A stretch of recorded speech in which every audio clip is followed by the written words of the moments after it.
the ultimate rags to riches story. The dirt poor migrant worker who became a golden legal eagle. You won't believe the amazing journey of a lawyer who refused to be sentenced to poverty because he believed in the American dream. The thrills continue on the 10th terrific season of Lifestyles of the Rich and Famous.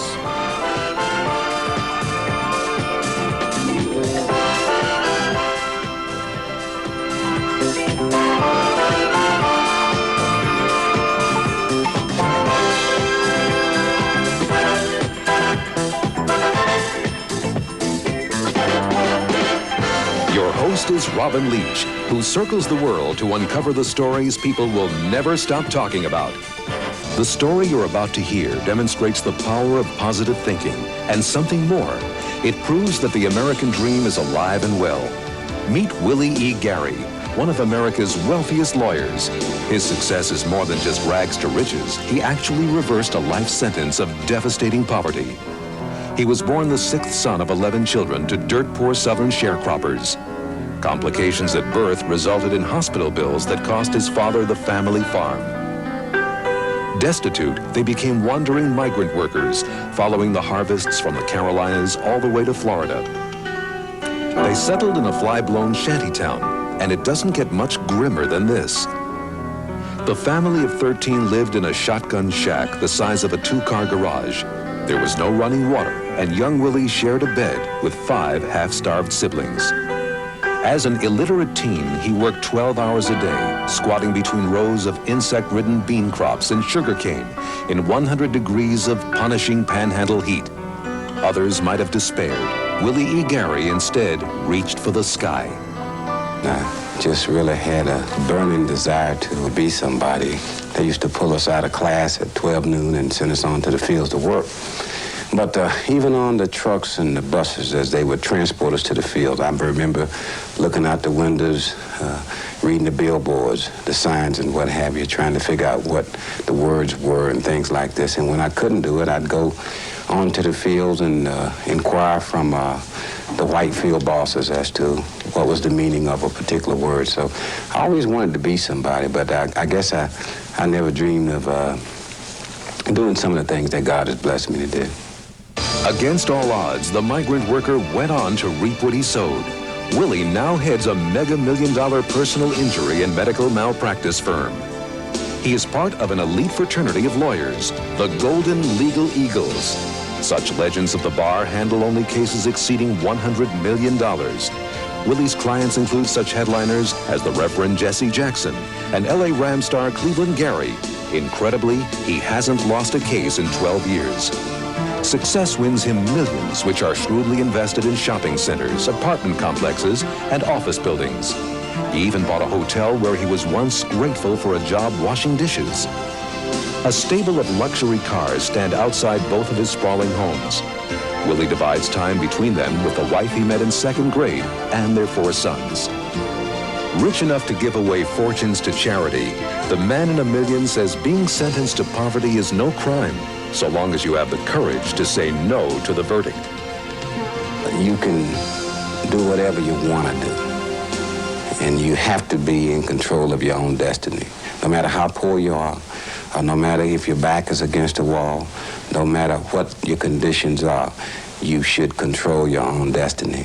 And you can do that by refusing to be denied. Nobody ever said it was going to be easy.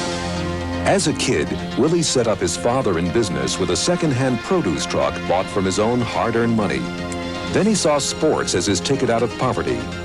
He won a football scholarship to Bethune-Cookman, a small college in Daytona Beach. Willie was the talk of Shantytown as the first kid ever to get a shot at higher education.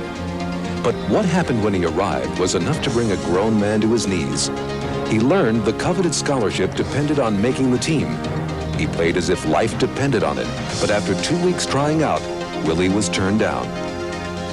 I had tears in my eyes, and I said, Coach, just give me a chance, because I don't want to go back home. There's nothing in the streets for me, and I want to make something out of myself. And he said, well, son, we can't keep you. We got to let you go. I said, I'll mop the floors. I'll be the water boy, whatever. Just give me a chance. But he said I had to leave. It was a long bus ride back from Daytona Beach to Stewart that Friday evening. But on the way back, I decided then that I was going to refuse to be denied. His amazing journey from rock bottom to the very top will make you believe in the American dream all over again. The dream wouldn't go away for Willie E. Gary. Ousted from one college, he heard that another was looking for a football player. With just $7.50 bus fare, he headed 850 miles north. But the tip was bogus, and he was turned away again. This time, he refused to leave. I just hung around the campus. I slept on the sofa in the lobby of the dormitories, and some of the football players would sneak food out of the cafeteria for me. And they'd give me blankets at night because it was cold in the Carolinas at night to cover from the cold.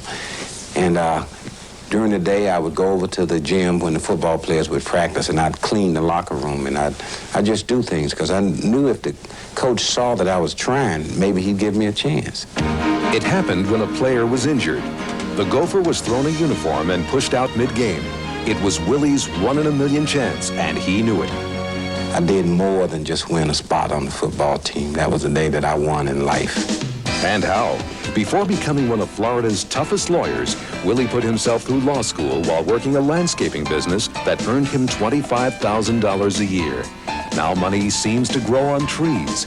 His 2 estates are located just 30 miles from the shantytown hovel his family once squeezed into. Home Sweet Home is a sprawling 32-room ultra-modern mansion on posh Sewell's Point. Willie made his childhood sweetheart his MRS, as well as the CEO of Gary Enterprises. He says the house may have been built on his guts and drive, but Gloria's magic touch makes it special. We built this house about 13 years ago, and since moving into the house, she has completely redecorated the house. All the furniture, all the decoration that you see, for the most part, she put it all together. She's good at it, and she enjoys it too. Willie has more than compensated himself for every toy he was denied as a kid. His symbols of wealth and status shimmer in the sunlight like soldiers of fortune. His driveway is dazzling enough to challenge even the glitz of posh Palm Beach Country Club. The only thing better than a dream home is another one. Willie's building a 22,000 square foot weekend retreat. When completed, the bottom of its swimming pool will be emblazoned with the letter W. In his savvy South Florida circle, an invitation aboard Willie's boat is the perfect end to a work week deliberating the finer points of the law. But he never forgets that it was hard work that reversed his fortune. His office is the ultimate showplace. Amid imported wood paneling that cost a cool $250,000, visitors sit at a table of solid marble. I wanted my clients to be proud of it, and I wanted the defense people to know that when they came to Willie Gary's office, that they were going to have to pay. The former bean picker turned star of the Florida bar showers his sons with things he once only dreamed about. That they will never know poverty's numbing misery is one of the reasons he believes he's been blessed. Instead of being embittered about his childhood, Willie is ever ready to give others a chance. I want to make a lot of money because I want to give a lot of money to a lot of causes that I believe in. I just feel that but for God and for a lot of good people that were behind me, I would not be where I am today. He paid his college back with a $10 million donation. Even more money goes back to the hard luck community he climbed out of, but never away from. He built a health clinic and spent $250,000 rebuilding the church of his childhood. But his most gratifying gift was to his 80-year-old mom. I lived for the day that I could make something out of my life and come back home and do something for my parents. And thank God, before my daddy died, I got a chance to see them in a home. It's a good feeling to know that they didn't give up their farm in vain.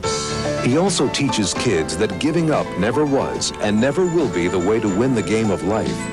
For proof, they need only look at the one-sided case of Willie Gary versus the hand he was dealt. You have to think positive, because if you You know, if you're down on yourself, you know, if you feel that because of who you are and the color of your skin that you're never going to make it, or that you can't make it, or there are going to be obstacles in your way, then there will be. You have to overcome that. You have to make things happen. And I just feel that you can do it. We salute Willie E. Gary, the rags to riches super lawyer, who proved that through hard work and education, the American dream is alive and well.